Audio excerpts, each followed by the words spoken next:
So winter is happening here in Finland, and for me that means it's time to do some cleaning. Got to tidy up the whole area. Anything that's going to be in the way for the snowblower, got to get rid of all the cables. Anything that could get caught up in the snowblower has to get taken away, and I need somewhere to work. So I have also been organizing a couple of areas where I'm going to be able to work on things. Now, if you don't know what winter in Finland means, then, well, it's just another reason to subscribe to this channel, because I'm going to be posting videos right the way through the winter, so you'll see exactly what goes on here. What does winter mean for the project, for our project? Well, lots of things. One of the main ones is daylight. The daylight is getting less and less every day as we approach winter solstice, which is December the 22nd or thereabouts. Right now it's light around about 9 o'clock in the morning, and it's dark by 3:30, and that's going to get worse quite quickly. But so filming is going to be difficult. Also, the temperature means that the batteries on my cameras, they don't last very long out in the cold. Also means that things like adhesives, paint, they don't dry in this kind of temperature. Now, I've got the sides of the van watertight, the roof of the van is watertight, the front of the van is watertight, the back corner isn't. I didn't get that done before winter hit. So it's not a huge problem, because right now we're below zero at night, and then we're hovering around about zero. And when I say zero, I mean freezing, like 0 centigrade or Celsius. But during the days it sometimes bumps just above zero, so things are still can be damp or wet. What I need to now do is wait for the temperature to be consistently below freezing, which won't take long. It's going to be any day now. So at the end of the last episode, I was doing these boxes, the front edge of the floor in the van, and I'll be honest with you, I made a mistake.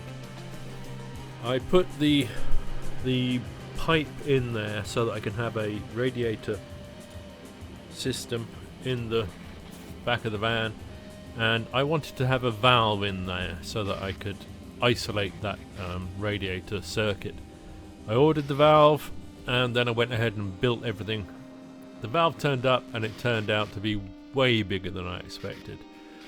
Now, I built an access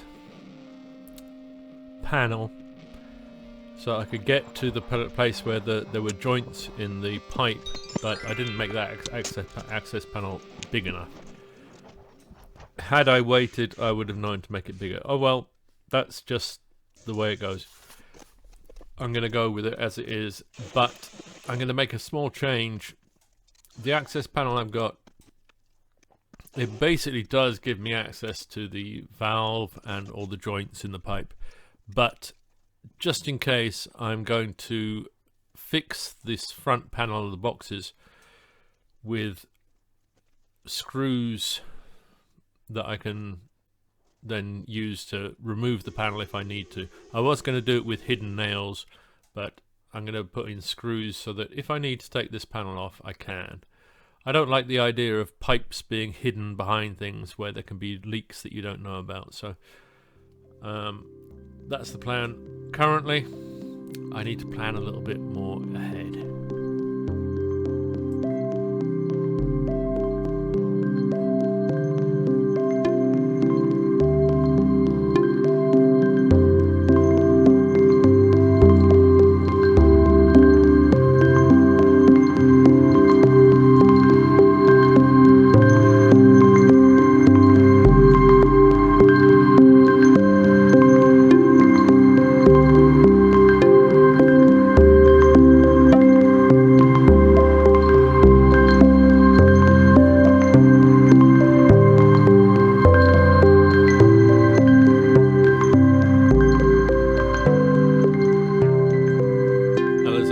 other stuff going on. I got some new parts, like the gaiter for the inner gaiter for the gear stick. That's now installed. I've been filling some holes in the floor, and I started the fabrication of the cupboards and things that are going to be going inside, and I'm trying out a test with aluminium, but I'll get back to that in the next episode.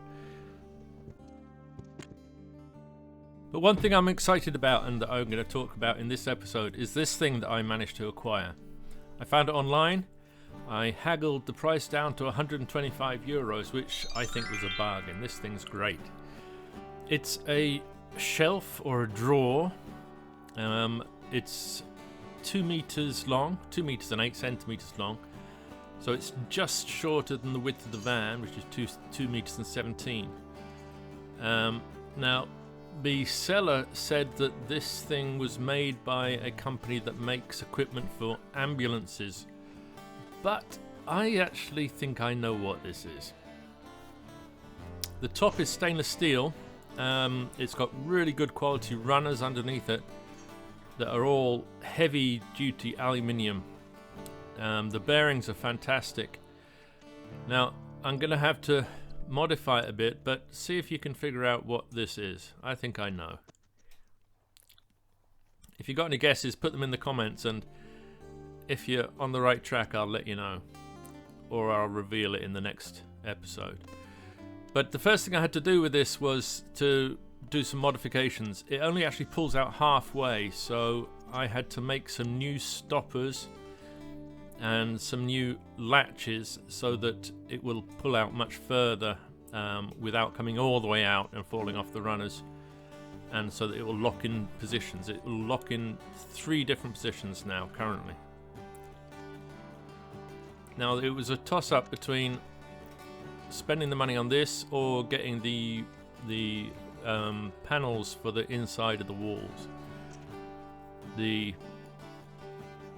plywood is the word that I'm looking for. I can never remember what that is in English. Anyway, I can't afford to buy the plywood and this thing, but well, I've gone and got this. So have to do what you can do when you can do it. And now I've got this, I can start making the frame to house it. And for that, I've got material that is the metal that I took from the bottom of the van, the edges of the van, underneath the sides, right back at the beginning. I can now repurpose some of that to make a frame to hold this thing.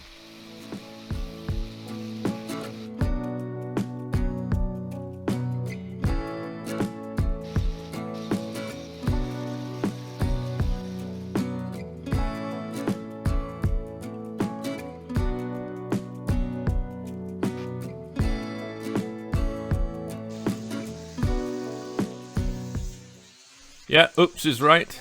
A little bit of an angle grinder accident. Could have been much worse though.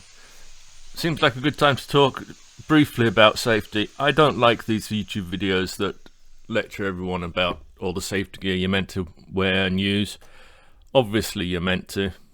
I don't recommend anyone else works the way I work, but I work with tools all day, every day, so... and I live in the real world where the first thing you do when you buy an angle grinder is you take all the safety guards off. Like I said, don't recommend it, but that's me. And yes, I've got all the scars to prove it.